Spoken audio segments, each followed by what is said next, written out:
Welcome back to Drunken Ship episode 99. That's quoted from Doctor Strange. Did we even do a sound check? You know? No. Well, nah, I know my shit.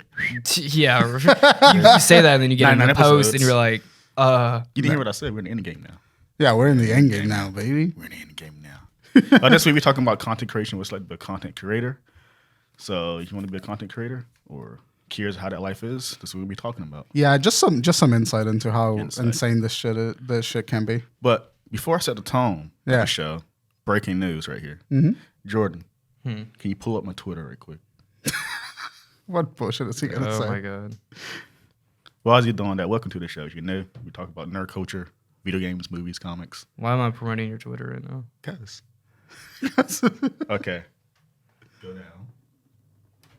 Okay. Oh, my God. Tab this. No, speak. Tab the CNN article. Tab the CNN article? Yeah. Oh, my God. I know exactly. I read this shit this morning. Yeah. Okay, but first, so if you can't see the screen, audio only listeners, you got to go to the Wait, YouTube. there's a lady that's looked by and was like, what are they fucking looking at? No big deal. So CNN posted an article yesterday, which I missed completely, to get people excited about pizza again. Papa John's is offering a new spin on classic pizza. Offering a new spin on classic Papa Bowls that are toppings and no crust. So it's a bowl with all the toppings. Yeah. With cheese, meat, sauce, and whatever. And this was published yesterday. Jordan, show my tweet, please. What the fuck is this news anchor ass segment that we got here? Oh, my God. What are you doing? Just back up. Just double click and hit back. This No, man like uses on a the Mac. page. On the page. Yeah, double click. Yeah, there you go. Your computer froze? Did it get frozen? No, it's just when I do this. Yeah, it's frozen. He's bullshitting me right now. I'm not. Rip out the HDMI. This is, yeah. The HDMI issue? It's an old computer, so it like freezes, and then you have to rip out the signal so that it goes back to it. Yeah. How the hell does it work with the computer itself? Because the computer can't recognize that the signal has. So it is going back on his screen? Yeah. But it's not on that. But it's not on there right now. Got you. So. What the fuck? Is it still frozen on your screen? It's wigging out. He doing this on because it's me. He's bugging. Okay. Whatever. I'll put it on in post. He's I have bugging. no idea what's going on. He don't want to give me attention. I really wish I was messing with you, but it is bugging out. Okay. So what was this? I'm gonna say this again. This is what you get for promoting your Twitter. Nah, he's trying to make my moment bad. As he sips his coffee. The duality, man. As of yesterday, CNN posted an article to get people excited about pizza again. Papa John's is offering a new spin on the classic with Papa Bowls that are a topping, no crust. So basically, it's toppings. Yeah, it's just all the Sauce, shit that you put cheese. in the pizza. Yeah. As of yesterday, they tweeted this, and for me, I made a tweet May 13th, 2021. Yeah. You can fact check this. Go look it up. Hey, Pizza Hut. Remind, this is Pizza Hut, not Papa John's. But hey, Pizza Hut, here's an idea. Take every ingredient of the meat lover's pizza, excluding the dough, and put it in a bowl. Sell it for $6.99. I gladly buy it, give option to add meatballs as well. So I read this fucking article, right?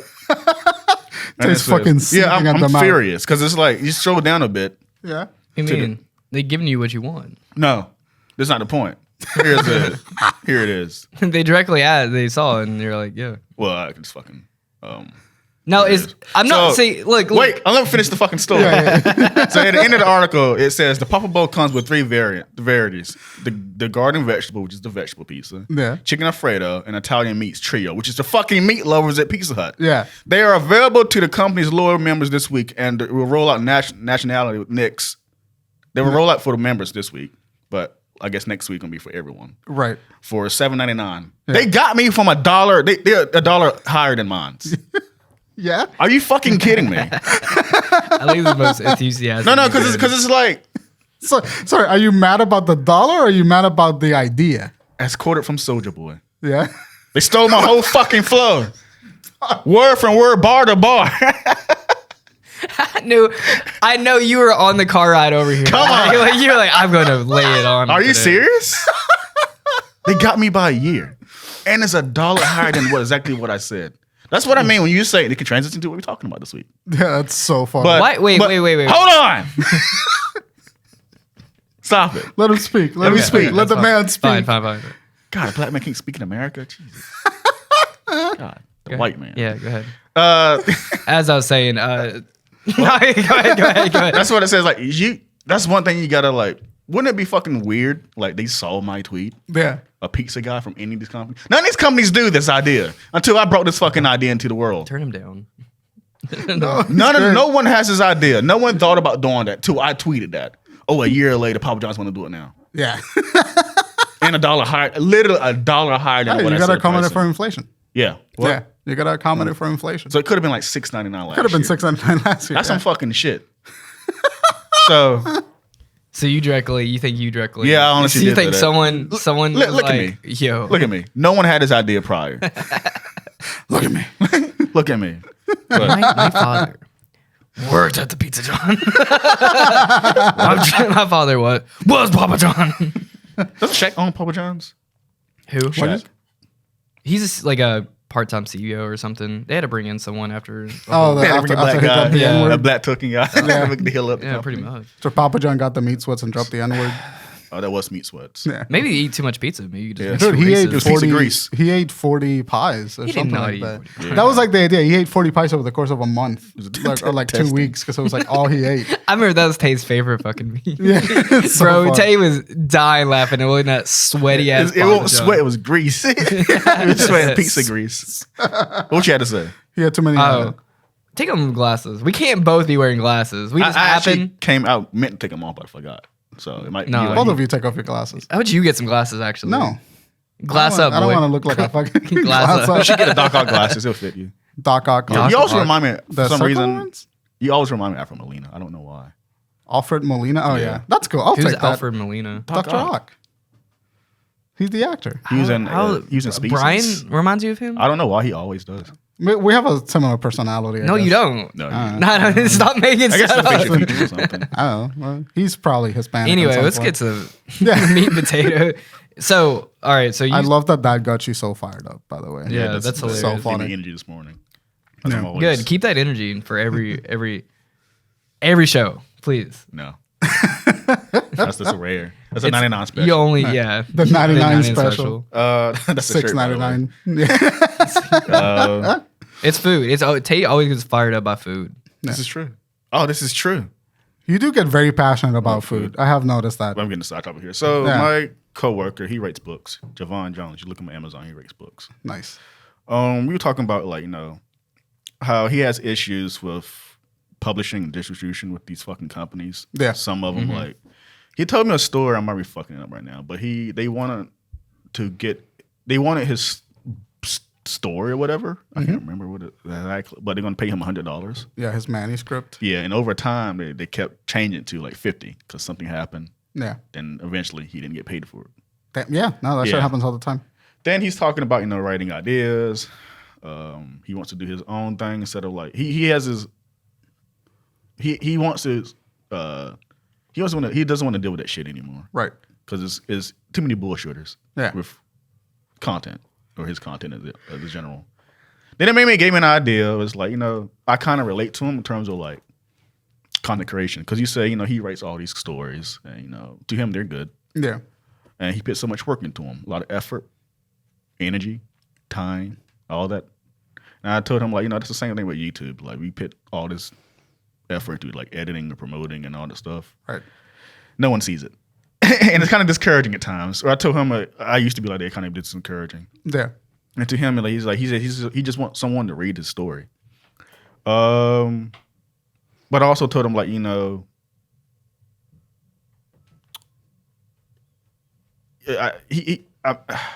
because like social media, I always say we do these articles, not articles, but we post these videos, links. Yeah.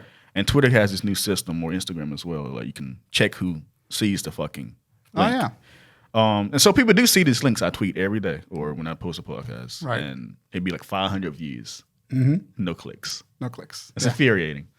So that made me think, what? Let's talk about not just the bad thing of content creation, but also the good things of content creation. Like what's it's like to do content creation in general. So, how do you guys feel about content creation overall? I don't know. This is like you want to ask me that right now? Yeah. Yeah. This comes at a it's- great time for cracking. Because I put it in perspective. So I've Yeah. been doing YouTube since 2012. 2013, I think. Me too. I've been doing it since 2011. But it wasn't the way we were doing I've been it. doing it since 2010. Really? No, but I just want to keep going down. That's what I keep going. I remember the days when YouTube had like their own backgrounds. You can put like own templates and shit on YouTube. Yeah. Comment section on YouTube. Friends on YouTube. Yeah. Messaging, all that shit. So I was during those times. And I used to, in terms of content creation, I used to mean like steal Dragon Ball Z videos and upload them. my oldest channel before it got deleted, I hate the fucking name of it. Yeah. Naruto Hiroshin XD. Naruto. Hiroshin or some shit. Hiroshin Yeah, but that was XD. like Yeah. that was cute. like I had prime 14,000 name. plus subs. God Thanks to damn. Battle of Gods fight scenes. Yeah, I was leaked the shit out of that movie. that's fucking fun. But it got copyrighted. But then after that, I used to do like with Soul and them on YouTube, Savage 5. Oh, I forgot about that.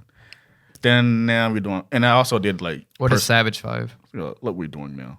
Just commentary. Just more commentary and Yeah, stuff we like used, that. to watch, Yeah. used to watch like E3 shit and all that stuff. She used to be on YouTube. Okay. Then I also did my own YouTube shit later on, like just doing game reviews. This was 2020. Yeah. So you've always been involved in some form of on content YouTube. creation. I was- Yeah. content creation.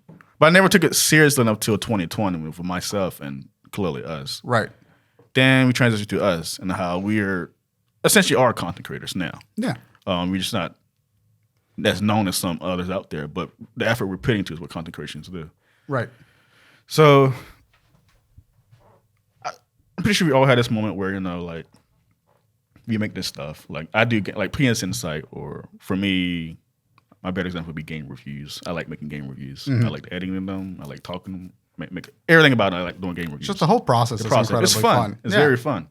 And you put your heart and soul into it too. Yeah. Then when you upload it, it's like, oh, 2 people want to watch this. There was somehow with that, because I've been doing YouTube since 2011, and I started doing Let's Play channels like right when Game Grumps was popular and like Markiplier, and that's like my first YouTube channel is Bryan Brownie. All the videos are still there if you want to go check it out. You're gonna cringe. It's awful.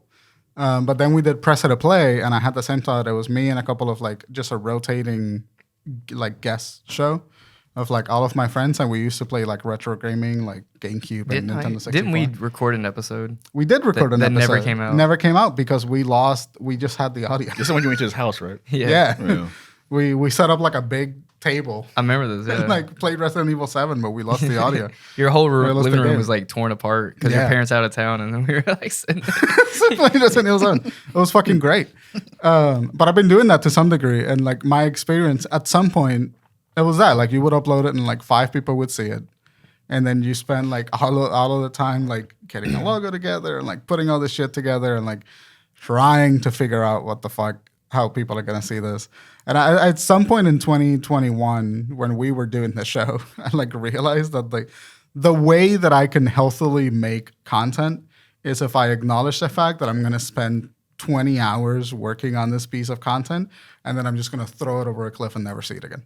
Like that's how I got comfortable with making stuff. Like someone's gonna find it at the other side of that void, and someone's gonna like it and watch it. But I can't like attach myself to it because I know that like I'm just gonna be disappointed if I do that. Yeah, I'm better now with it in terms of like how that thing's mentally wise. Like, like I used to be like, I think it was Twitch. Twitch is a good example for me. Like I don't tolerate Twitch. I can't do it. That's so interesting to me 'cause because it's you like- you had viewership. I on didn't Twitch. see it. You guys said it last week. You I had like viewers. I don't 10 remember every that. time you streamed. You had like 8 people coming up Yeah. to you. So I mentioned to my coworker like that I used to do Twitch, and like that's one of the few things where I realized like this isn't for me. Like I tried. I wouldn't say you did Twitch. I did Twitch. I'd say you tried it out for a week. No, not at all. I tried No, for a good few months. Tay was on for a couple months. Yeah, a couple months. I used to You catch his just tune streams. in to my shit. Nah, I used to do Twitch. No, Crockett, you were a FNAF streamer for a goddamn week. I love talking about this. Yeah, This is- you're a that's FNAF streamer for so a funny. week. You know who's doing Twitch out of the 3 of us? Me. Yeah, you doing Twitch. I've been streaming pretty consistently for 2.5 months now. But I got Suck my like dick. Twitter followers. Ghost. I think his name Juan. His real name. You guys seen him before, probably. That's a good guy. But he's a Twitch streamer. He takes his shit seriously. Yeah. He's not big as like Markiplier or nothing, but he has enough. He can make income from it and all Yeah. that shit. That's So what like, I wish I can't do that, and I honestly I don't think I have the patience to do that because it's like the terms of content creation is like what we talk about is like video games, movies. Yeah. Fucking everyone does that, Right. Yeah. but Yeah, I you think do. that pretty easy. to Yeah. do. But it's like, what's hard about it, because everyone does it. I'm not sure. It's hard for me to understand, is it the host or the content itself that's good? Right. It's hard to stand Distinguish which different Yeah. than someone else. Because it's like, look at someone named Spawnwave. He talks about games. So he talked about PlayStation this week. Okay, sure. And it's also like me talk about PlayStation this week. Why? Not because he has more followers, but why is he more inclined? Why is people more inclined to go to him than me? Am I boring, or is he interesting, or That is some dangerous territory to fall into when you're doing content creation. That comparison with other content creators. That happens to all of us. Like, we make something. Like, why did Markiplier get 1 million subscribers? See, I gotta count on it, because I always say this: if Yeah. we went travel back in time and we did the exact same thing we're doing now, 10 years ago? we'd be Markiplier level right now. Yeah, Yeah. absolutely. For a fact. Absolutely. So with him and PewDiePie, they the only reason they're big because they did it back then. They're ahead of the time. There's two things there. They did it back then, and then they were able to adapt as they went along. Some people pop off because they were ahead of the curve, but then they can't stay above the water, and then they burn out.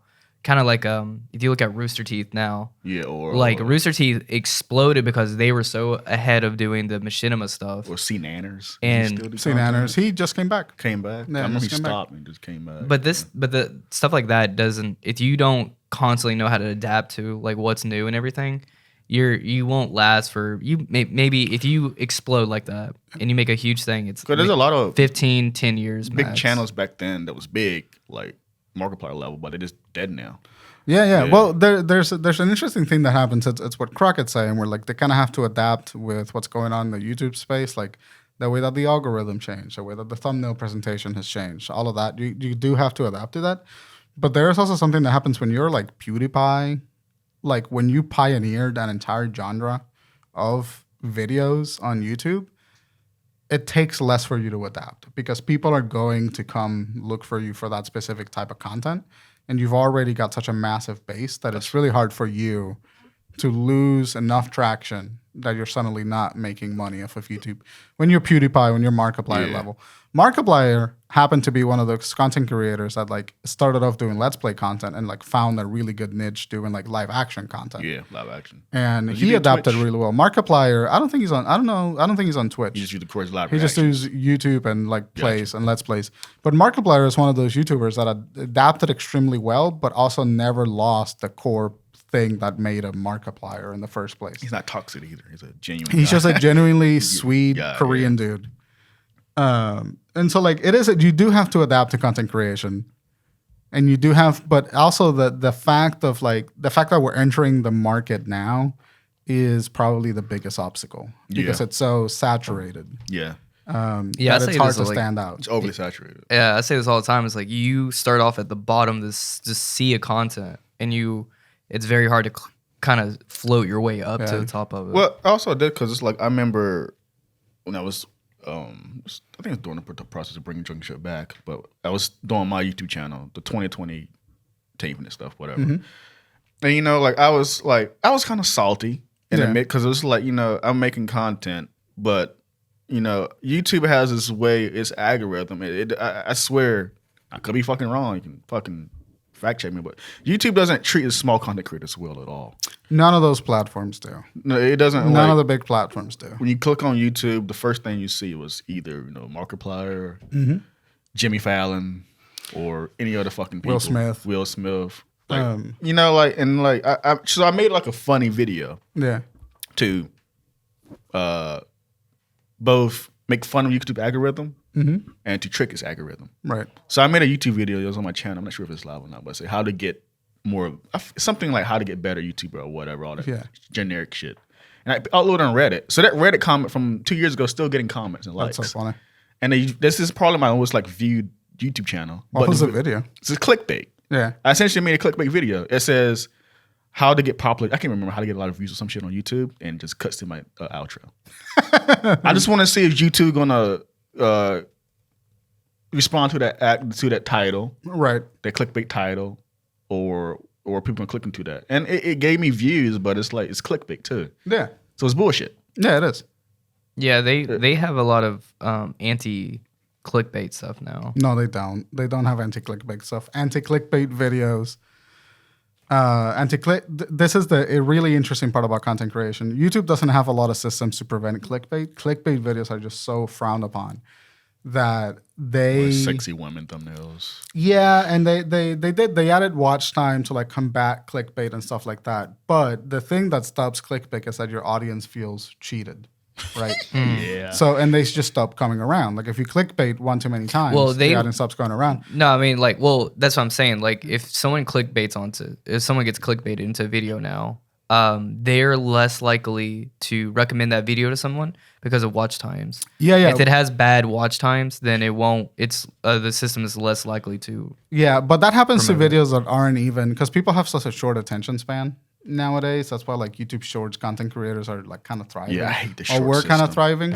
thriving because like people have short attention spans, and then you put a 30-second video up, it's more likely to get recommended. So Because people finish it, that kind of thing. So it's a lot about playing the algorithm. But the true reason why like clickbaiting videos do poorly is because people just stop clicking them. Like we can recognize clickbait now from like just looking at it. you can look at the timestamp too. Yeah, and you can recognize clickbait from looking at it, and people like naturally don't click on it. You can also get a preview of the video too, Yeah, and it's That's right. YouTube does that stupid shit now. which we all know where they got that from. What? Pornhub. Yeah, Pornhub had that? Yeah. yeah. And Every single feature that YouTube incorporated, I think in the last like 2 years over like quality of life came from Pornhub. No, jokes aside, though, I've been saying this for a while now. Pornhub's a better way for treating its content creators way better than YouTube's. how do you know that? Look at it. It's later articles of how they be treated really well over there and how they do their content. Yeah, YouTube always been a problem from big YouTubers. Mm-hmm. Every fucking like 6 months or something, is either Markiplier or Angry Joe talking about fucking YouTube and how they shitty their fucking system is. Like, why I'm getting copyright claims for this bullshit when it's nothing to deal with. Or some people's like channel get fair shut guns. down for some nonsense. Like there was some guy, I forgot who it was.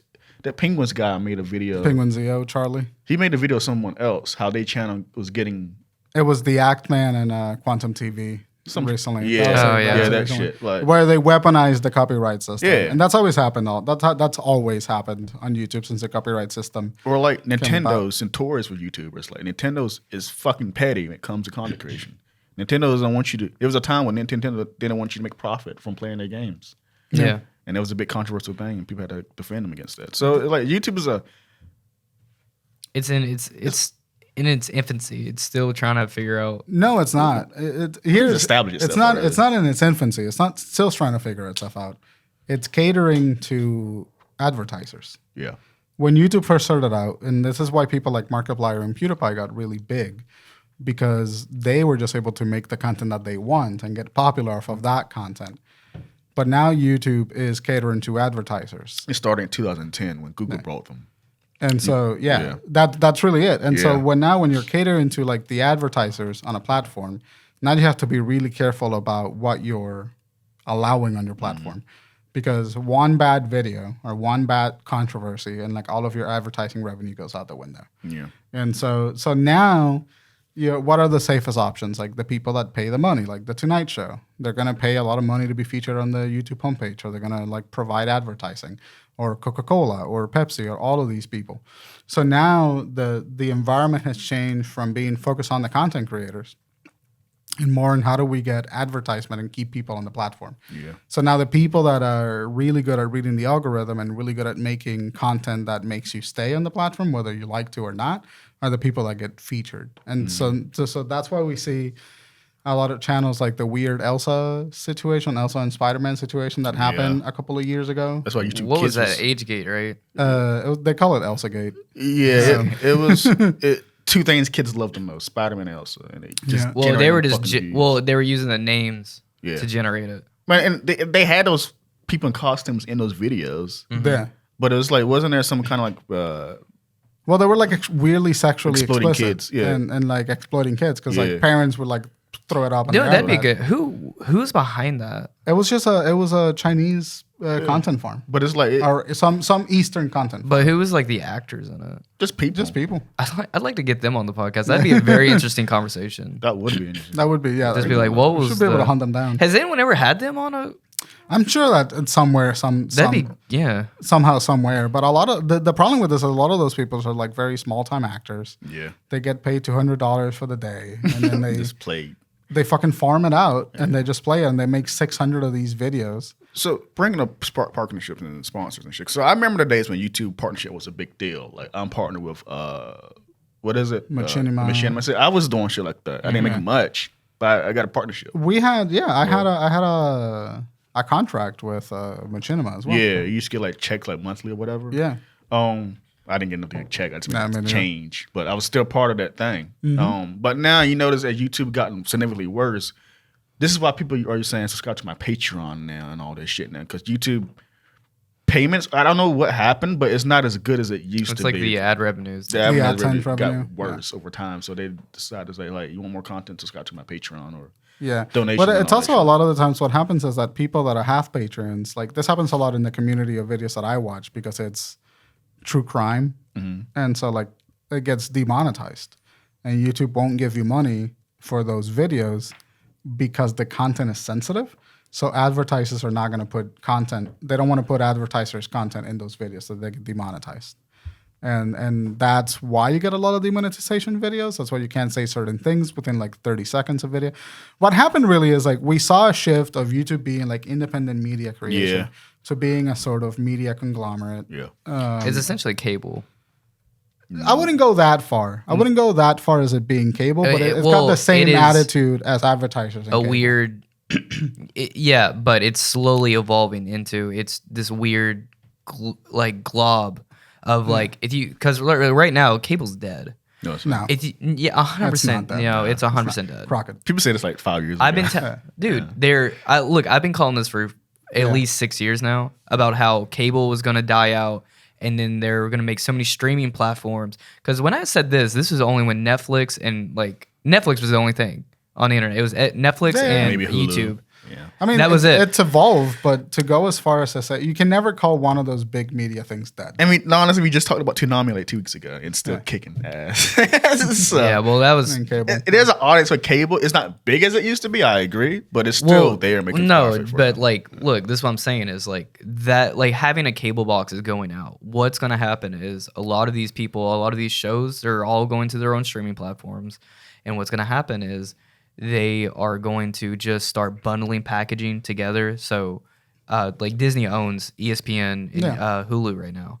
So they're already bundling Disney Plus, Hulu, and ESPN in package deals. It's so weird. Yeah. Which is cable, but on the internet. Andrew Tate. Dude, like my dad's like 60 and he... What service does he have? Because he doesn't have... he has... I think he got rid of his cable box and he was like, I just watch YouTube. Because Spectrum give you this Apple TV box and it comes with all the apps. And I think my brother has a... Yeah, so that's how TV still being So it's this weird pseudo internet cable thing. The thing that's happening, and this is... But wait. Yeah. Before, what I'm saying, though, is YouTube is the new cable. It's because if you look at these content creators, dude, they're high production.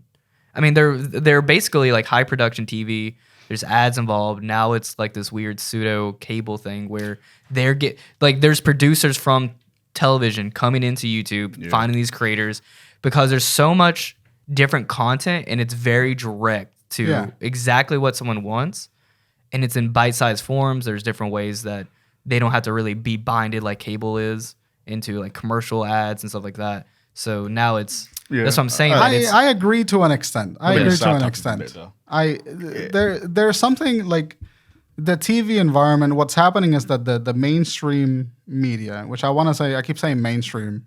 YouTube is mainstream media. Yeah, mainstream. But old media, let's call it old media, is finding a way to capitalize on the new media, which is like internet content creation. And that's when we got a lot of that situation where like, oh, let's pull this content creator. We'll give them $2 million. We can use their name and branding and put them in a TV show for 6 months. And then that content creator walks away with $2 million. And then the show inevitably just gets that YouTube TV stuff is like completely soulless and does not fucking... People use it for sports. Sports is about the only thing that it's good for. But like what's happening is it's not that cable is dying. It's not that. It's that we are seeing big corporations try to capitalize on what made early content creators really great and independent. And so by doing that, they're doing a sterilized version of that content creation. And those are the people that find a lot of success on the platform. People that are very safe, very sterile content creators. Like Charlie would never get Penguin Zio, would never get a YouTube Red show or like a YouTube Premium show. Yeah, but but even if he did, no one would watch it because it'd be like neutered and soulless. But that's the thing, though. So I was telling my coworker, like, how YouTube and I'm talking about Twitch here too, but YouTube is also relevant to it. It's like I tell him, like, as someone who likes to review games, I love playing old games. And I love to review old games, but I know for a fact that game's not gonna get any views. But that's something I enjoy. Yeah. But then you have something like, Fortnite or some any popular game at the time, Fall Guys. I don't like those games. Right. But for me to get views in a way, those games will offer me views. But at the same time, I'm not having fun. Yeah. So that's the hard part about YouTube. You got to stay relevant and part. Yeah. Well, that's a choice that you have to make as a content creator. It's like, do I do but is it thing that it is a choice. I don't like doing that. I'm not having a good time here.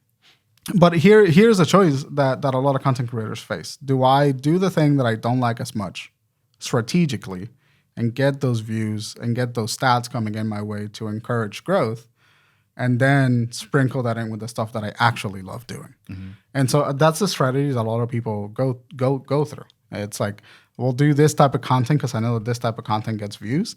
And we'll plan it out. We'll do that for a year, and then we'll sprinkle in this other type of content, and then eventually we'll switch over to the other type of content once we're making revenue. Yeah, it's like why everyone plays like. I'm gonna take God of War example. It's not to diss God of War or anything, but like some of those people probably don't like God of War when it comes out, but they'll stream it because it's gonna get views. Yeah, or like their audience wants to see them play that. Yeah, even though that they might not like God of War, and they just want to play. I don't understand the mentality though. Well, it's like this is because it's money. I mean, that's their job. I know, I get that, but it's like, and they want to get the views. What he told me is like, your creation is yours. That's all about you. Yeah.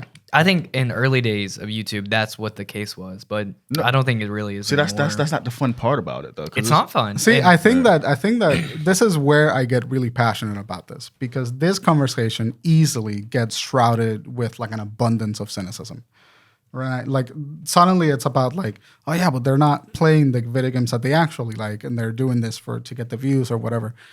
And like there is an element of that always happens, but we have to be really careful to not slip into the cynicism of like the only reason that they're successful or the only reason that they do this is because they're getting the views or they're getting the money.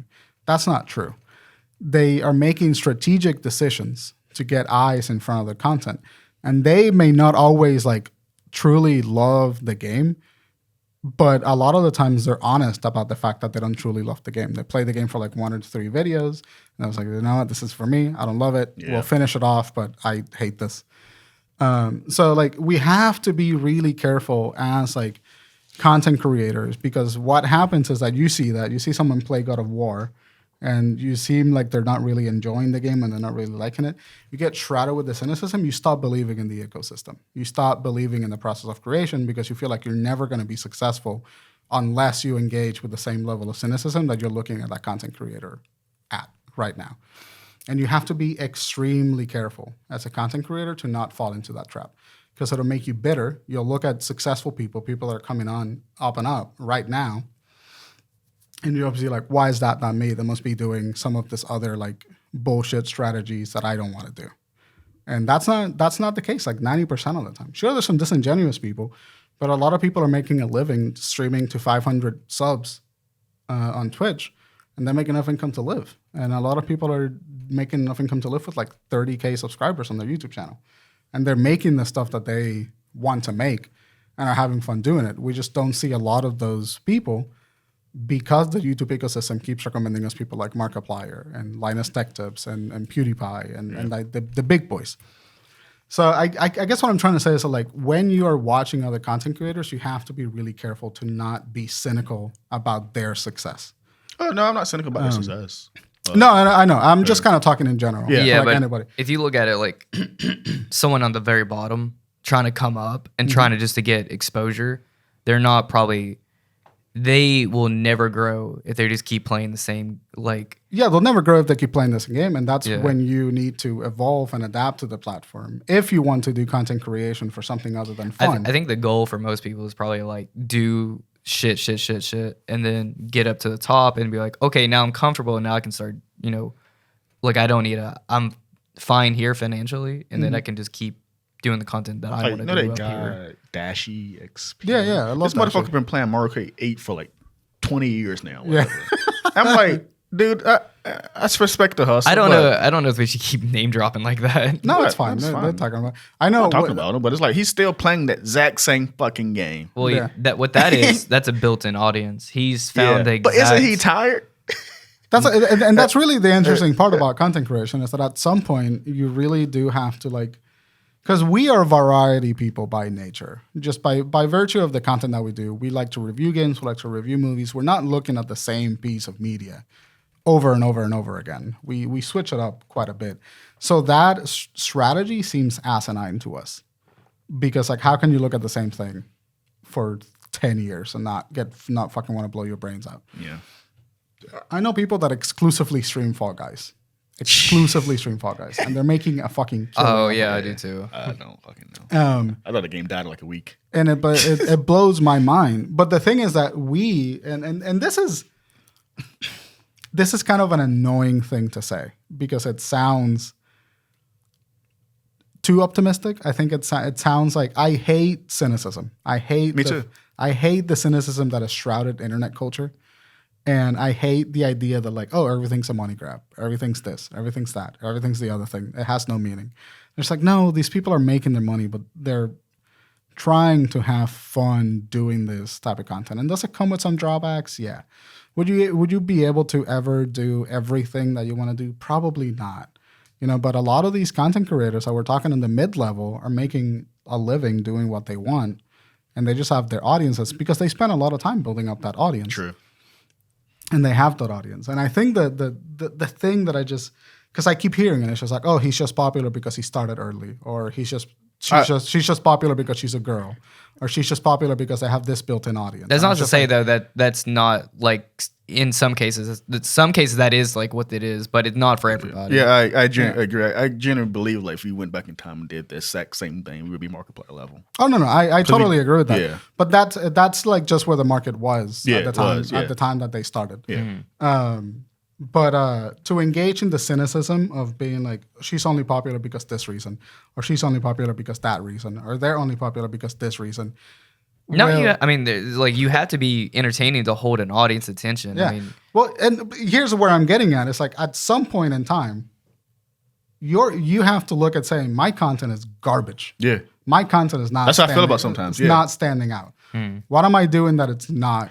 But here's the thing, though. I want to counter argument though, because I don't disagree with that completely though. But it's like, as I said earlier, we put our heart and soul into this content. Yeah. It is good content. It's good content. Yeah. Like for your videos, well, spoiler alert. Well, people can see it now, but the video you're making now. Yeah. Like Quincy Anime Con. Yeah. You put your heart and soul into that video, Yeah, right? that would have been out, but actually, It's out by the time this. yeah. releases. So guys, if you're watching this video right now, we uploaded Is it a good video? It is. Nah, it's average at best. No, see, you feel that way because you made it. Yeah, it's a good video. I yeah, really but- fucking hate it. The sad part is, if I'm not speaking into existence, but what if no one does sees that video? And no one won't. No one wants. But But how do that's- does that make you like? God damn it! Like, No. I think this is a very interesting thing that I learned, and this takes a long time to learn. So please listen to what I'm about to say. Like when I made AMVs, I uploaded an AMV like 5 years ago, and it was like my favorite AMV that I ever made, and I think it had got like 200 views or something, which is great for me because Yeah. I was like I had like 50 views was like the max. Right. So 200 views, I was like, wow, that's crazy. And I forgot about it. I made a couple more AMVs, some ones that I'm like, yeah, this is okay, but not as good as this one. And then I stopped making AMVs, and then periodically I would get a comment or something on it every couple years. And then one day I just went back and checked it out, and it was like at 23,000 views or something like that. And I'm like, what the fuck? I'm like, why did this blow up? Like, that's like, YouTube, man. yeah, it may not be viewed now, but in the future it could someone just might pick it up, and the algorithms, just something changed, something in the media made a keyword popular, and then that keyword was somewhere in your video, and now your video is trending. A lot of it is luck. A lot of it is like a lot of it is luck. Because I'm about to mention, because one day, I swear to God, it was one fucking morning, I made a Fast and Furious video, a joke. Like, Fast and Furious, what is it? The barbecue scene? The barbecue scene compilation. I don't know why I had that joke in mind. I think it was either 4th of July coming up or I think so. Something's coming. I don't fucking know. Like, made it. Threw it on YouTube. Tell me why this fucking video has like 500,000 views. It's got 680. Yeah, and it's like, that video wasn't serious. It was a joke. I just like, here. Yeah. This throwaway video. And like, that video is like, what? Like 1,000 times more views than ours. Yeah. Like a real content or whatever. Yeah, 600,000 times more views than ours. It hit a sweet spot. Yeah, it hit a sweet spot, but it's like, and I make chicken video. Like it's really funny. That was the first time I like. 6,000 views. Should we talk about that? Yeah, there's nothing wrong with it, but it's like, it's react. No, I mean, don't go like, in detail with it, but it's like, it's all reactionary content. Yeah. And it gives you more Well, views. that's a whole nother topic of content. No, I'm talking about content reactionary. creation in general. Like, all of this is in conversation right now. Yeah. Content creation really does benefit from reactionary content. Yeah. Because we're in an environment where, like, if you hear about something, your first inclination is to Google it. Yeah. And like you'll find whatever that fucking piece of content was. Like if a game comes out, IGN has reviewed the game before they even fucking finish the thing.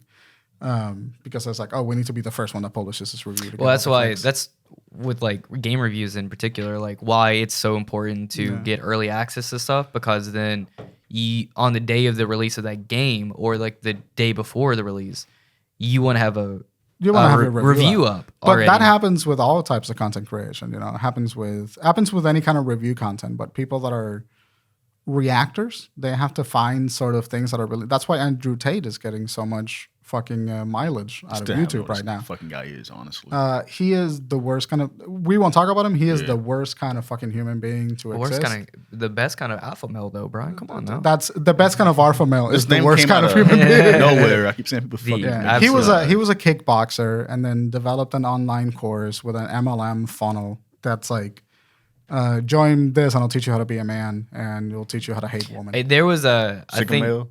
It's like an alpha male bullshit. He used like TikTok to like this weird like. He's an algorithm machine. Well, you know what it is? Sometimes I think that like a lot of these dudes blow up because bigger streamers want to react to their shit content, and then it gives them a platform. Disagree with that. No, that 100% happens. No. I think he's trying to say it's like they're a joke, and then someone finds it fucking hilarious. No, it's like kind of like Andrew Tate, specifically Tate. I see where you're going from, but there's so much more going behind the scenes. Yeah, I know. Of that. Andrew Tate started showing up on people's face because he offers an MLM course that says if you upload my video and you get someone to sign up to this channel, you get 10% off of the membership fee. Yeah, so you have a shit ton of people that are drawing traffic for Andrew Tate. And then he starts coming on, they choose inflammatory clips on TikTok.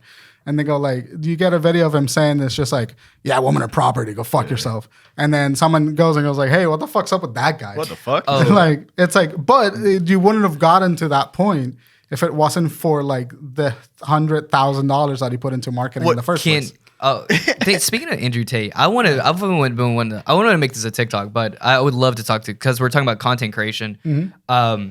There's been this super weird trend where these certain podcasts will bring on, like the No Jumper podcast brought on those two girls, and just like the worst type of human beings, like the worst degenerate like girls. Or men, no, it's the girls. They're like there's like gangbang party girls or there's like what the fuck are you talking about? I like blacked City out for a Girls? second. So you guys never heard this, right? No, like these what the podcasts, what they're doing, I'm starting to notice there's a trend now. What they're doing is they're bringing on these girls that do like these escort girls that just have the most vile stories possible, and they're using them. They'll bring them onto the podcast, and they use them to get like a 30-second clip to post on TikTok, and it just blows up because it's just like this zero morals. Yeah. And then, but now I noticed that they're just like these girls, they're picking them up and putting them onto different podcasts, and they're just using them for those 30-second clips, those Yeah. 30-second bites. It's just like how news does like bites. Yeah. So, and I also want to note that, podcasts, I don't know why. I mentioned this plenty of times on Twitter, and maybe this shows how podcast culture has changed a bit, and to the point where it's clip based. no, it's negative viewed now in terms of like Hakem, Joe Specific, Rogan, yeah. Kevin Samuels, Andrew Tate. They have this audience where, like I mentioned this podcast, I podcast to this girl at my job. Like I do podcasts. Her first thought was, "Are we like Kevin Samuels?" Like what? I've never heard of this. Kevin Samuels is like He's like a preacher type of guy, right? some black guy. He died, he passed away. Yeah. And That guy. Yeah. yeah, okay. he's like a more in a similar vein as Andrew Tate. They're misogynists. They're Yeah. people that put all of those inflammatory statements. Yeah, yeah, but it's like women hate him. Yeah. But I also noticed that women in general just fucking hate men having a podcast, because I don't know what happened here or Here, and I have some really good insight into that. What happened is that a lot of the culture around podcasting started getting co-opted by people with white nationalist views. It started getting co-opted by people that hate women. It started co-opted by people that hate minorities. Yeah. And it sounds hilarious because it's crazy, but these people found a platform, and they found a way to get that content into the people that share their views, or indoctrinate people that are like just about to share those views. And so like now podcast has become a vehicle for getting people indoctrinated into what you're saying. So, and let's be honest, a lot of like podcasts I blame comedians, really. A lot of comedians get into a podcast, they say a couple of edgy jokes, yada, yada, yada. They offend a lot of people, and they go like, who cares? PC culture, go fuck yourself. You don't have to be politically correct. This is a podcast, whatever. And so those are the people that give podcasting a bad name, because they say inflammatory shit, and then they are a pipeline into white nationalist, misogynistic, sort of fascist views. And it sounds silly. It's like saying like Andrew Tate can influence 600 people into like beating the shit out of their partner. it's so fucking odd, but yeah. But they can. Yeah. They can. And there's another like, I think a lot of this stuff is like manufactured. But I it's think not. a lot. No, seriously though. Like, dude, out of the sea of podcasts, there's a billion podcasts. There's too many podcasts, honestly. But out of the sea of them, why do these things pop off? Is because they go on there. They know if they say something ridiculous, it's going to Well, get. yeah, I know that, but it's like Because you think, and I don't know Andrew Tate or anything like that, but like, there's probably some other podcasts out there too. But they obviously know that if I say, like, I don't want to say something because Tate's gonna clip it and then use me as What? a fucking bait. what you But talking about? if I say like I'm not gonna say it. Say it. But if I say something to start like something bad about women. You heard it, folks. Jordan hates. I knew this. Isaac's waiting for me to fucking slip up one day. No, but if it's just go on there and say just stupid shit. Yeah. Well, did you say something inflammatory? Yeah, It's and going to then get views somewhere. Well, and that's what I was talking about. They're bringing on these gangbang girls because they don't Please have. don't use the term gangbang. You mean like girls. what? Hookers? Strippers? No, they're like escorts. They're sex workers. Sex workers, Yeah, they're sex workers. But they Gangbang use them, so they don't want to say stuff indirectly. So they bring on these guests just to say vile stuff because people are going to obviously click on that. There is I know where you're coming from. There is a fundamental misunderstanding in the way that marketing and dollars influence everything that you're saying. All of those people that you're talking about have the budget to throw $100,000 a year into marketing and get those videos in your eyes. Nah, so I that think you click they just use TikTok and then No. it blows up. No, I'm Crockett. I am telling you. I mean, you guys could be both right at the same time. It's both. Some of it is organic. Some of it is really organic. But the reason why you're seeing those videos is because they put $100,000 into marketing that video so that it would show up on more people's stuff. The more it shows up on people's stuff, the more you're talking about it right now. Yeah, but that would have a promote, sponsor thing underneath. Not necessarily, because they just pay the people that are posting it the people with the audiences already. You think so? They pay them. Hey, we'll give you $75,000 if you post this 6 times a week. Yeah, they used to do that on Instagram. They do that all the time. There's meme pages. I don't know if that's even a thing anymore, but meme pages on Instagram used to make bank. You know what's funny? Yesterday, because they do a promotion. I literally yesterday I thought about. You remember our meme page? It was a pancake. It was a pancake keyboard and then Clout Raptor. I'm trying to find our sign-in information. I couldn't find it. I saw that the other day. I literally thought about it yesterday. Yeah, it's funny. Yeah. But no, like back to what I said previously. Like podcasts is like it or not, like I really love enjoying this. It's a joke to people. Like you mentioned, like people they have podcasts, and that's why it's so important to find your audience. Yeah, and find the audience that likes your stuff. Damn, I like doing podcasting. You're making fun of it. It's like it's not what you think it is. It's like we're just talking and having a conversation. It's so misunderstood. Yeah, it's very misunderstood. It's very misunderstood because I know that we say some shit that like some people are not going to find funny. Yeah. I get that, but it's not like every single podcast that you hear. This is what I mean. Like there's like those big podcasts that like where they say something outlandish is at the top. That's what because that's what sells.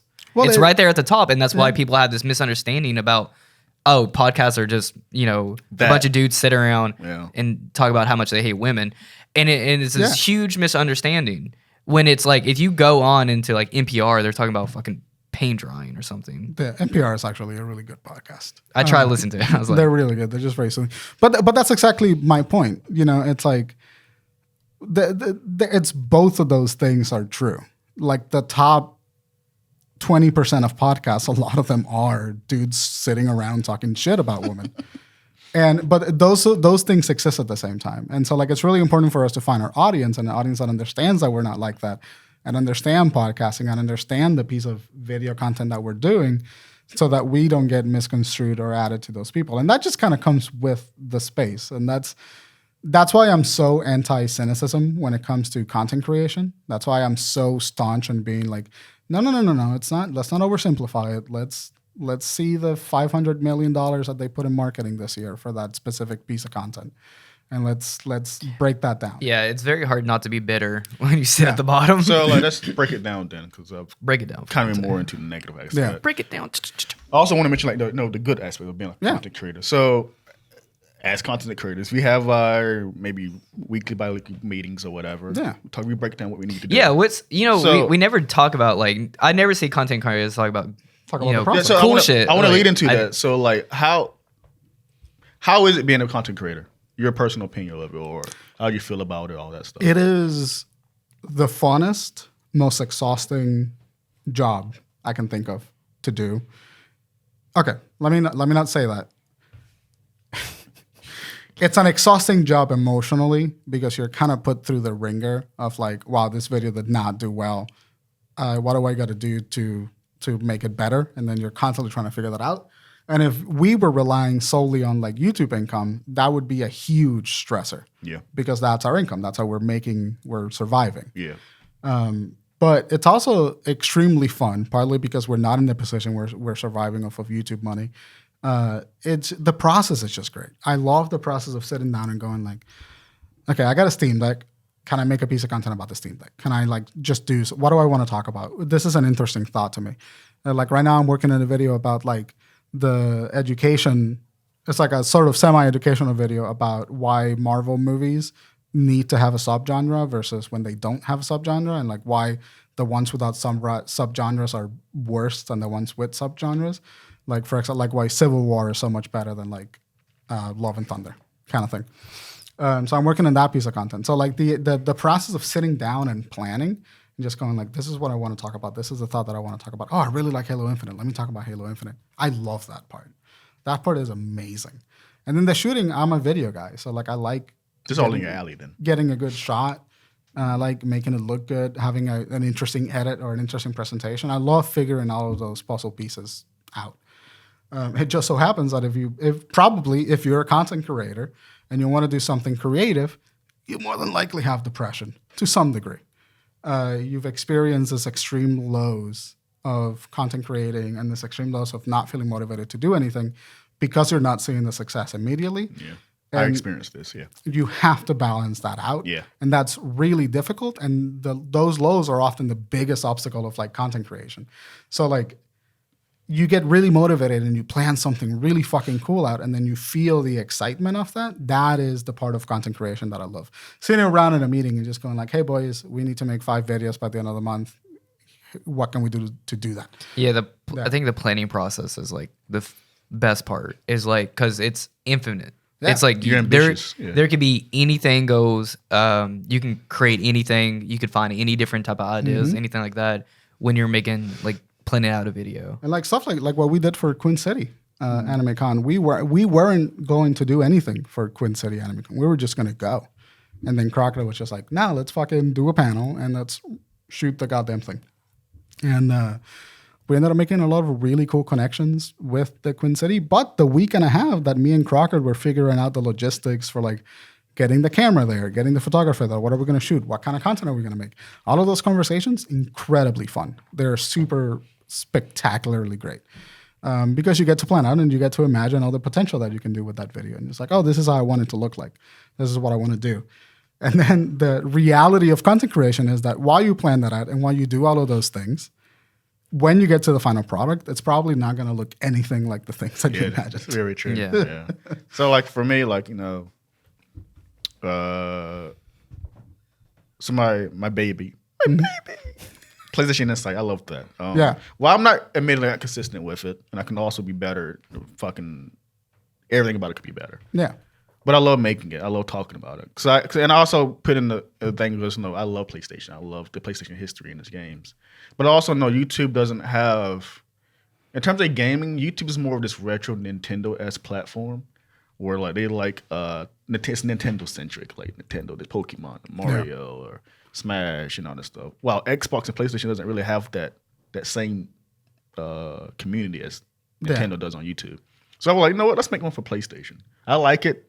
Some people out there care the same way. Yeah. And like, I don't want to replicate it myself, but I use my excuse for being lazy to make bite-sized videos. Yeah. So, but probably like, my highest video is probably 5-6 minutes long. Yeah, I think the longest one you've uploaded has been 9. Yeah, but my content is like straight to the point, no bullshit. Talking about this, my opinion, in the video. So like that stuff is fun too, but also it's like, you know, well, I love PS Insight. It is growing, but I wish it was bigger. Yeah. I know it's not the best. I really know it's not the best, but I enjoy it. Yeah. But it's a great piece of content. It's a great piece of content. And I just wish, like, you know, it would be nice if I can find that PlayStation audience. They're there. Yeah. I didn't click with them yet. And this is the point where, like, in media, where like you just have to throw some money around. You have to like swing some dick and like get it. Just don't worry about it. He does not know what he's saying. Yeah.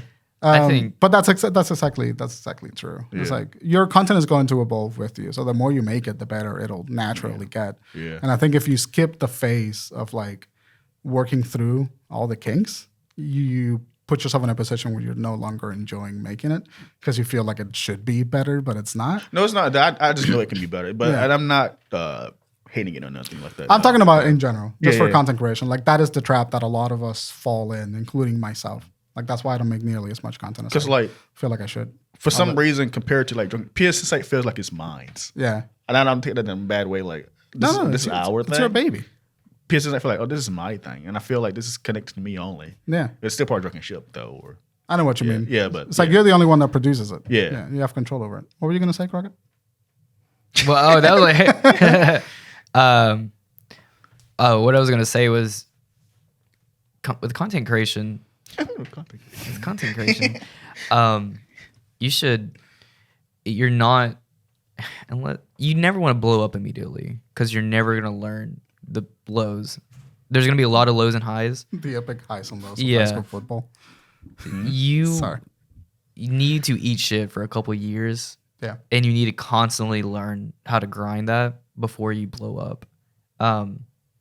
What I mean is like it's his voice. Yeah, it's like I was wondering is when you were gonna say something about my voice. I'm a whole nother. This is a different person than what you guys have had for the last 99 Jordan, episodes. You mean Jamal? Yeah, I'm Jamal now. Yeah, this is Jamal. This is my alter ego, my persona.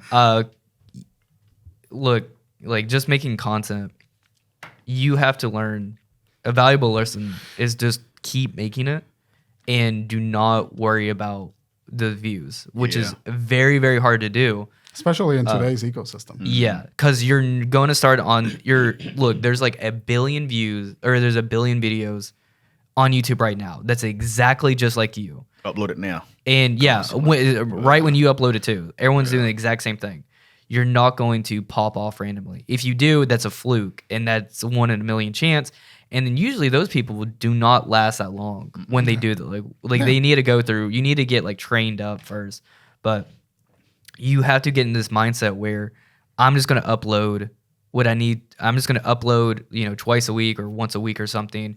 And I'm just not going to look at the views. I'm just going to keep doing. And then you slowly just get better with that process over a course of year, 2 years, 3 years, whatever. And you just keep that rhythm going. And then if you start getting comments, like, just make improvements where you can and everything. And eventually, one of those days, it will get bigger. It just pays off. Yeah, you eventually will find your audience. But I see like a lot of like podcasts, they after like 5 videos, they're done. They thought they magically saw like all these huge podcasts or these huge content creators getting millions of views, and then they upload it. They start off like maybe with 50 views or 100 views, and then by like the 7th video, they have like 20. They're like, and I don't know if that's an algorithm thing where they kind of give you a little uptick just to kind of keep you on the platform to keep uploading. I know TikTok kind of does that. But then when you hit a wall, the first wall is always the hardest thing. Yeah, you immediately want to quit. Like it's a sour taste in your mouth. But there's a threshold. And once you can pass through that threshold, like we've been uploading we're at 99 episodes. As of now, 99. We still not like made it huge, but like some people go fucking 10 years. Well, and some people like Mark Maron did a podcast for 6 years before it really paid off for him. And Mark Maron is like one of the top podcasts of all time right now. But yeah, it's that. It's like you have to keep it consistent. You have to be comfortable learning how to upgrade your equipment, how to do your content, and then just like keep doing it. Make micro adjustments for improvement. And that's it. Learn, because like when I was making this Queen City Anime Con video, I just like this is like first time or second time I ever went and shot it myself and then edited it myself and everything. I just like look back at it and be like, okay, I could have done this better. I could have done this better. The next video that I do, I need to like make this improvement. Also, keep uploading. Do not take like these long breaks. If you need a break, that's fine, but do not take huge gaps in it. Just constantly keep it in your daily workflow if you can, as much as constantly keep learning. That's the thing I wanted to get into because it's like like this content creation, particularly what you're doing. And we talked about YouTube in general, which can also apply to Twitch. It ain't about you can't just do anything you want, really. You gotta you gotta be strategic. You have to make it's more than just uploading a video. That's what people think it is. It's like, oh, he just recorded himself and threw it on YouTube. When you do it yourself, you don't realize how tedious it can be to get yourself out there. Turns from social media marketing to actually producing the video, editing, all that shit, finding content to talk about or whatever. That shit takes time and energy from you. And one could argue that the easiest part of that whole process is making the fucking video. Say it again. One could argue that the easiest part of that whole process, finding an audience, making a video, is making the video. Yeah, I agree.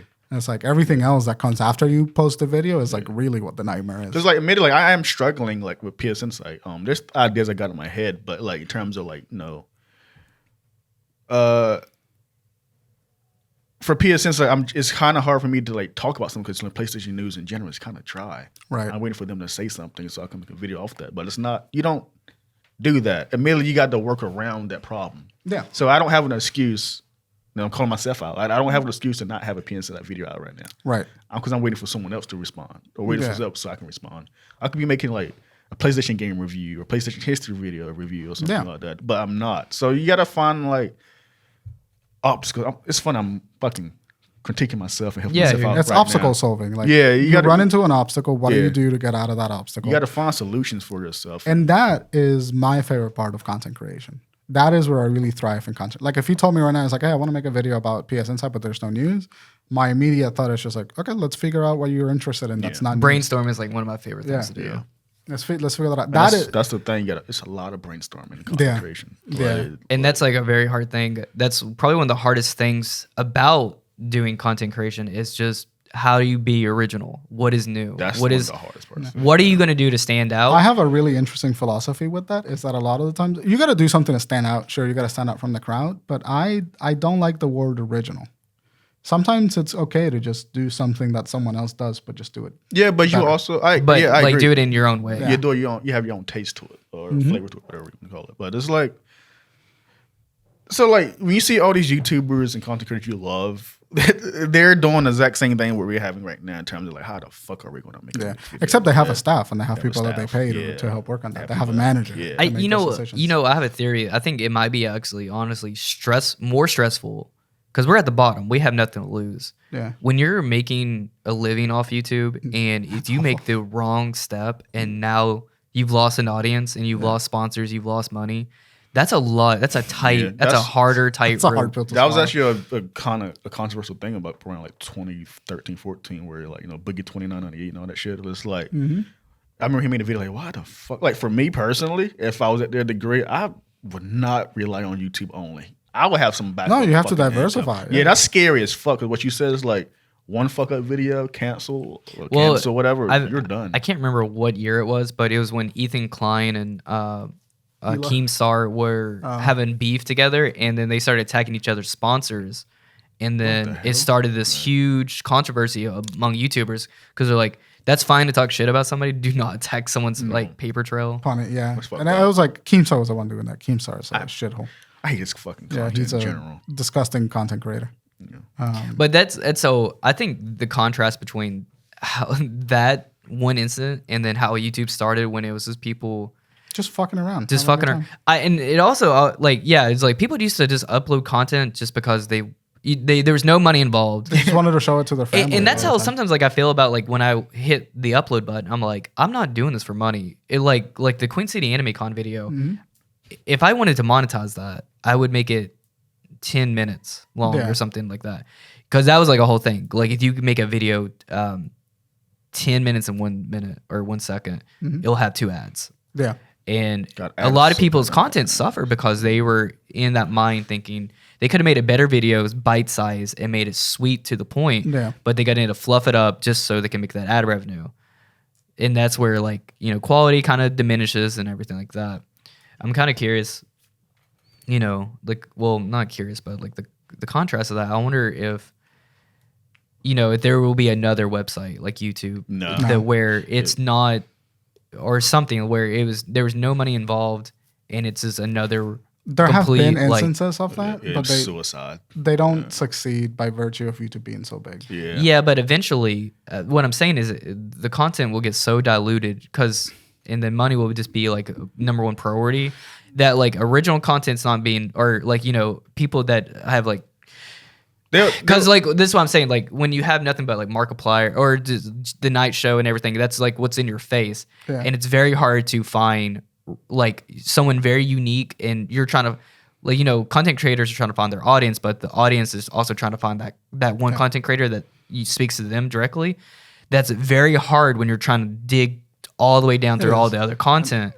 So what I'm saying is I wonder if there a new platform will ever open up where it's just a small amount of creators and people are like, this is going to pop off because this is TikTok was that. I think that was a closest. But now we're getting sponsored. In TikTok, TikTok is a great example, and eventually it will, it's going to just, No, like they will. So let's say that it burns out. It burns what you call hot light. Let's say that platform you're talking about exists. They will eventually return to YouTube. The cycle, they will make profit somehow because like I don't believe YouTube will be forever. It's not going to be forever, but by the fact that Google owns it, it's going to be around for as long as Facebook. Yeah. And Facebook is like suffering right now, but it's going to be alive for like the next 20 years. Yeah, all of major platforms are the only ones we're going to have for the rest of our lifetime. Yeah. There ain't going to be no another Twitter or so. But what does happen, however, is that a platform comes in like TikTok, and then TikTok becomes a way for YouTubers to get new audiences by virtue of that platform. So like they post to that platform and they get a call to action and they go like, I have more content over here. That's what the ecosystem is going to look like in the future, I think. I think, content creators will never go away, but I think these platforms will. I would like another platform. I would like a smaller, like I mean, look at Mixer. Content Well, you creator, don't want yeah. to. That's the thing. Not It's like you don't Mixer. want What to. was Mixer, yeah. No, Mixer. what was well, Twitch. Twitch is also like a. Like, are you streaming on YouTube or are you streaming on Twitch? what's the one that go counter against Twitch? Was it Mixer? It was Yeah, Mixer. Mixer failed, but it was Yeah. because it failed because Microsoft did not want to put as much money as it needed to support that ecosystem. It was a Microsoft property, and Microsoft should have put 3 times the money into it. They could have. Yeah, they could have. Yeah, but that's why it died. They put 3 times the money into it. They didn't get the right people. YouTube has been making contracts with people like Ludwig and people like XQC, not XQC. That was another big Except blue hair streamer. guy. But it's just like Ninja. No. It's like a really sweet Asian guy that like builds Gundams and shit. He streams on Twitch, went exclusive to YouTube, so now his audience goes into YouTube. Yeah. That's really a lot of the interaction that we see. And if we get another platform like that, it has to engage in that way where it has to throw a couple millies to like big creators to like do exclusivity like that. I hope that it happens because I agree with you that the ecosystem of YouTube that existed when we were teenagers, I really miss that. Maybe, yes, me too. Yeah. Yeah, the YouTube was a completely different platform back prior to Google's acquisition or whatever. I think money's good, but it kind of diminishes sometimes, like originality and quality. There's When always a balance to hit when you're working with budgets and you're working with money. yeah. When there's nothing involved and you're not losing anything, it's free range. Mm-hmm. See, I have such a hard time with that conversation because I work in narrative content creation. Like I do short films and I want to make movies. And like you're always dealing with a budget there. And so like budget isn't the obstacle, it's advertisement. And money isn't the problem. It's the vehicles in which the money is thrown into. So like advertisements or advertisers are a big reason why everything gets so sterilized and clean. And not money itself, not people making profit. Well, it's like advertisement money generates that. No. I know that, but it's not. If the platform existed where YouTubers were making money directly from the video that they're making, there would be a whole different ecosystem that wouldn't necessarily dilute the content. It's the fact that it's going through advertisers. But that's what I meant. Like if I make this type of content, there's no one's gonna see it, and they'll like no ads would play on it. So Yeah. That being said, I think content creation is as exhausting as it is. It's extremely fun. It's extremely rewarding Yeah, when you put a video on. can we? Let's just switch to some positivity here. I didn't want to make it like a negative. I just want to talk about both ends of the spectrum of the thing. And it's not a negative. It's just the reality of it. Reality Like of it. everything that we talk about and hear. I think one of my favorite things about content creation is obviously brainstorming, but also just once you kind of like see your improvement, if you make like 5 videos and then you have the first one and you're like, I hated that video. And you get to the 5th one and you're like, I hated that one less. Like when you see like direct improvement in your editing, your workflow, Feels proud of. Like, yeah. Like, I like when you can be proud of your video, and then the sweetest thing possible is when you make a good direct connection with someone that watched your content and was congratulate you on that, or like they said they liked it. I was about to say that. Yeah, like probably the best thing about that, is probably the compliments and shit. Like either Con or people online tell like, hey, this is a good fucking video. Like, Yeah, I liked it. It was great. thank you. Yeah, I like what Bryan said at the con. He's like, I do cool shit. Yeah. From Mobile Diversity, Mike always compliment our content. I love him.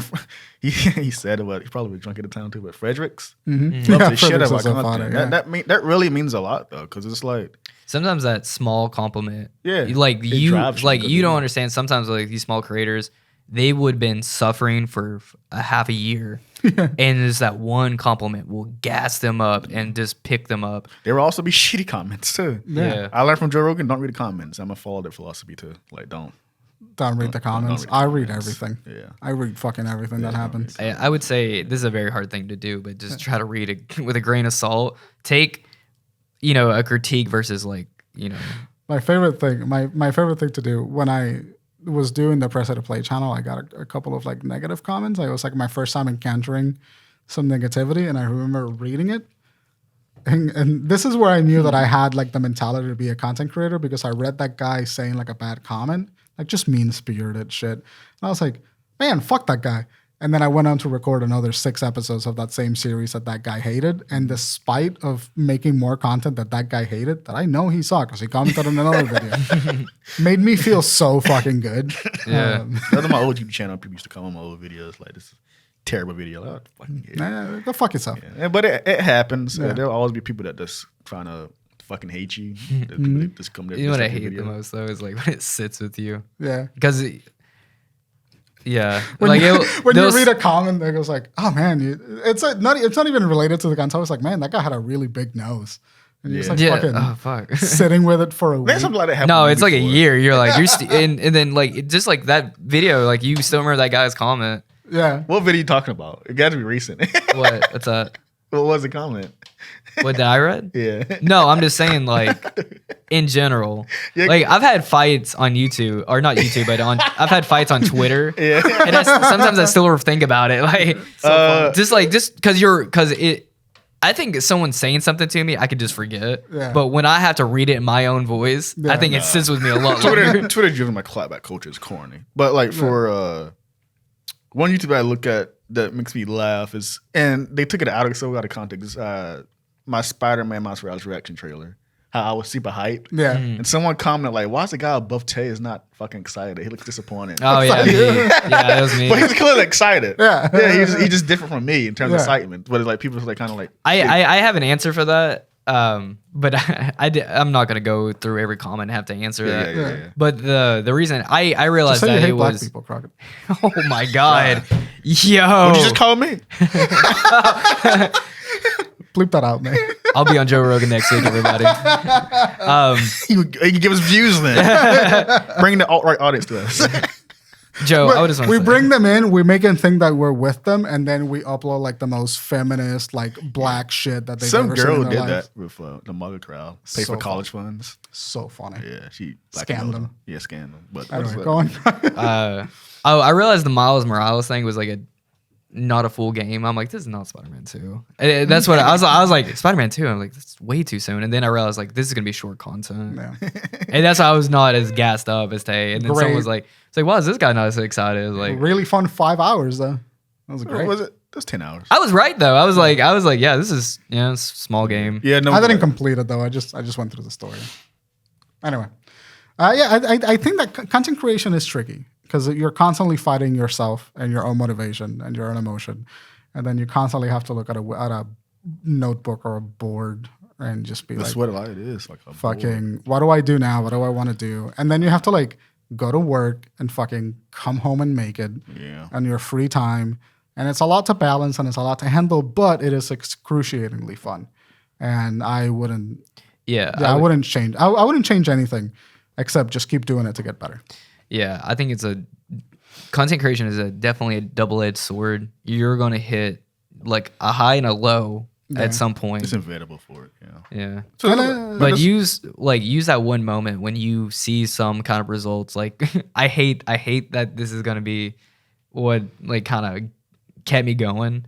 But like the stupid McChicken video, me and Tay were doing only like 20 views or something like 10 views, and then we Like just hit 10 like subs. a random 8,000 video view, and I'm like, this is it.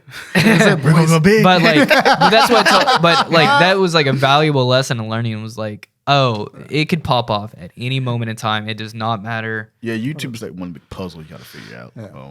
It's like you said earlier. It sometimes it's luck based. I mean, a lot of it's quality. I mean, it's a lot of like just improving yourself and everything. But sometimes you'll just have a random thing just blow out of proportion. Yeah. But the thing is, like when that one video does pop like that, it is keeping that momentum up. Yeah, that's really where you got to capitalize. You see that a on. lot Yeah. with like TikTok. It's like you'll see one person blow up with one type of content, and what happens is with TikTok it's very, and probably YouTube is the same, is they'll keep making that same kind of content because you have to keep uploading with that. Yeah. And you'll put on that persona, but eventually there's so many other videos doing the exact same thing where they pop off and then they keep up with it, and that's the next new big thing. Yeah. That your content starts diminishing, and then you start burning out, and then you're forgotten. I also want to like double down, like do what you like, because Yeah. again, this is that thing is yours. No one's telling you any otherwise. Like just do what you want, and have fun with it at least. Yeah. This is a very hard thing. Be strategic, but have fun. have Have fun with everything that you're doing. Work Enjoy the around it. process. Yeah. This is like something very hard to grasp, but don't let your views affect your content. Yeah. Do not. If you could just block it and then just check it in every once a year, that would be like ideal. But just not letting, just because this Call of Duty, or let's say if you're doing a game review or something like that, Give just you because 2 minutes to wrap that thought up. Oh yeah. Let's say like just because something you did that you didn't like doing was popular doesn't mean you should just keep trying to do that and trying to keep holding on just for those views. Keep trying to just improve the quality of it in general. Yeah. Just take the hit and just be like, oh shit, that did 20,000 views. Let me make another thing. So, end of the day, that's YouTube content creation. Yeah. At the end of the day, it's exhausting. We love doing it. Yeah. But it does beat our ass from time to time, man. But that's the name of the game. That's any content creation in general. And to wrap it up, this is our last episode before we go on like a quick little vacation. Yeah. Before episode 100. And then once that happens, we got some cool shit planned for you guys. Well, yeah, I should say, stay tuned. We got a lot of big stuff coming your way on episode 100. So A lot of big stuff, Rick. a lot of stuff going on here Brian. over at the channel. Where can I find you? You can find me on Twitter at Bryan Archilla and on Twitch at Bryan Brownie. Jordan. You can find me at cyber_calamity on Twitter and Don't bring your Twitch. I'm not. I'll start Come streaming. back to streaming. I'll stream on YouTube. I'm done with Twitch. Let's stream Yu-Gi-Oh. Let's stream Yu-Gi-Oh. I'll be down for that. Tay, where can they find you? You can find me at Twitter_Infinite. Yeah. Go watch PS Insight. Yeah, go watch PS Insight. There's a lot of good videos. Go on watch there. the Queen City Anime Con video that I did. Yeah. That's awesome. We'll pop them up in the thing. Ladies and gentlemen, this is Drunken Ship Podcast. Signing out.